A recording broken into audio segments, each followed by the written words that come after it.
തട്ടഹസിച്ച് ചിരിക്കുന്ന ഒരാളെ സയ്യിദുനാ ഹസനുൽ ബസരി റളിയല്ലാഹു അൻഹു കാണുകയാണ്. ചോദിച്ചു, മോനെ, നിന്റെ വലത് കൈയിൽ കിതാബ് കിട്ടിയോ? നിന്റെ വലത് കൈയിൽ കിതാബ് കിട്ടിയോ?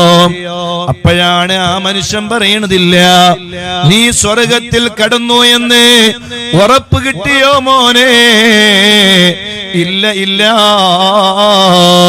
നരകത്തിൽ നിന്ന് രക്ഷപ്പെട്ടു എന്ന് നിനക്ക് വല്ല വിവരവും ലഭിച്ചിട്ടുണ്ടോ മോനെ?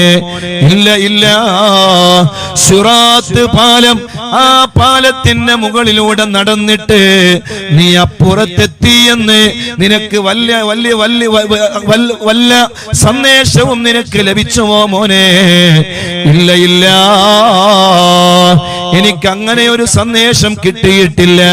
പിന്നെ എങ്ങനെയാണ് മോനെ ഈ ഭൗതികമായ ലോകത്ത് നിനക്കിങ്ങനെ അട്ടഹസിച്ച് ചിരിക്കാനുള്ള മനസ്സ് വരുന്നത്? സുബ്ഹാനല്ലാഹ്, സുബ്ഹാനല്ലാഹ്. ഭൗതികമായ ലോകത്ത് നിനക്കെങ്ങനെയാണ് മോനെ സ്വർഗത്തിൽ കടന്നു, വലത് കൈയിൽ കിതാബ് കിട്ടി, അതുപോലെ സിറാത്ത് പാലം കടന്നു എന്ന് ഉറപ്പ് കിട്ടാതെ നിനക്കെങ്ങനെയാണ് മോനെ ഭൗതികമായ ലോകത്തിങ്ങനെ അട്ടഹസിച്ച് ചിരിക്കാൻ സാധിക്കുന്നത്?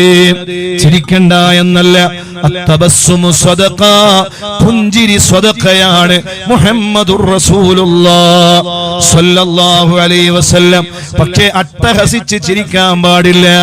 ഒരു തവണ പോലും മുത്തു നബി സ്വല്ലല്ലാഹു അലൈഹി വസല്ലം തങ്ങള് തന്റെ പല്ല് മുഴുവനും കാണുന്ന രൂപത്തിൽ ചിരിച്ചിട്ടില്ല. അട്ടഹസിച്ച് ചിരിക്കാൻ പറ്റുമോ? ഒരിക്കലും പറ്റുകയില്ല, ഒരിക്കലും പാടില്ല. ഈ സംഭവം പറഞ്ഞതിന് ശേഷം മഹാന്മാർ കിതാബുകൾ രേഖപ്പെടുത്തുന്നത് കാണാം. ആ സംഭവം പറഞ്ഞതിന് ശേഷം ആ മനുഷ്യൻ ജീവിതത്തിൽ ചിരിച്ചിട്ടേ ഇല്ല. നമുക്ക് ചിരിക്കാൻ എന്ത് അവകാശമാണുള്ളത്? അട്ടഹസിച്ചു ചിരിക്കാൻ നമുക്ക് എന്ത് ഉറപ്പാണ് കിട്ടിയത്? എന്ത് ഉറപ്പാണ് നമ്മുടെ മുന്നിലുള്ളത്? അല്ലാഹു നമ്മുടെ ആഖിറം അല്ലാഹു വിജയിപ്പിച്ചു തരട്ടെ.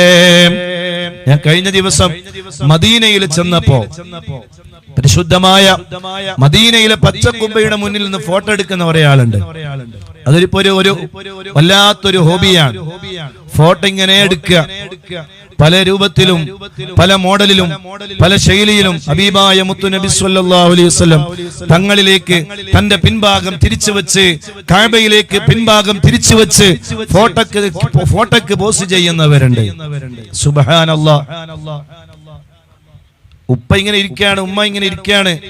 ആ ഉമ്മാന്റെ നേരെ മുമ്പിൽ പോയിട്ട് നമ്മളെങ്ങനെ നമ്മുടെ പിൻഭാഗം തിരിച്ചു നിൽക്കുമോ? അല്ലെങ്കിൽ വലിയൊരു ഉസ്താദ് ഉണ്ട്, ആ ഉസ്താദിന്റെ മുമ്പിൽ പോയിട്ട് നമ്മൾ പിൻഭാഗം തിരിച്ചു നിൽക്കുമോ? നിൽക്കാൻ മനസ്സ് വരുമോ? എവിടെയാണ് നിൽക്കുന്നത്?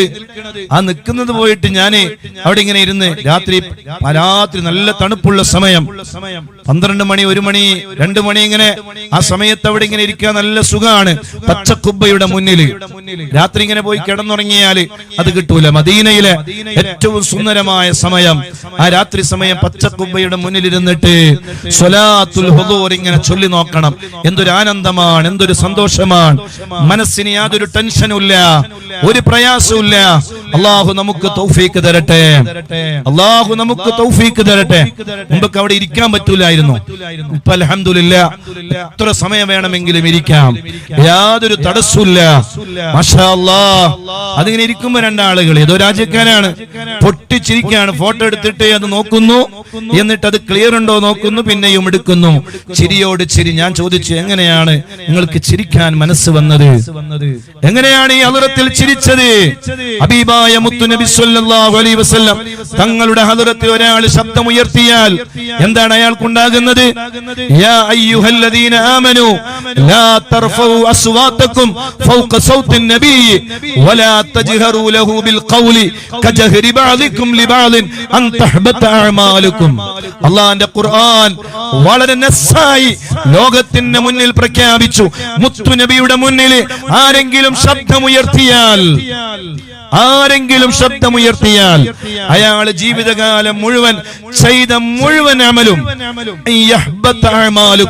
നിങ്ങളുടെ മുഴുവൻ അമലുകളും ബാത്തിലാകുമെന്ന് അല്ലാഹുവിന്റെ ഖുർആൻ.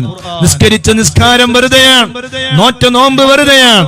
അദബ് പാലിക്കേണ്ടടുത്ത്, ബഹുമാനം കാണിക്കേണ്ടടുത്ത് അതിന്റെ ശരിയായ രീതിയിൽ, അതിന്റെ ശരിയായ രൂപത്തിൽ ബഹുമാനം കാണിക്കുക തന്നെ വേണം.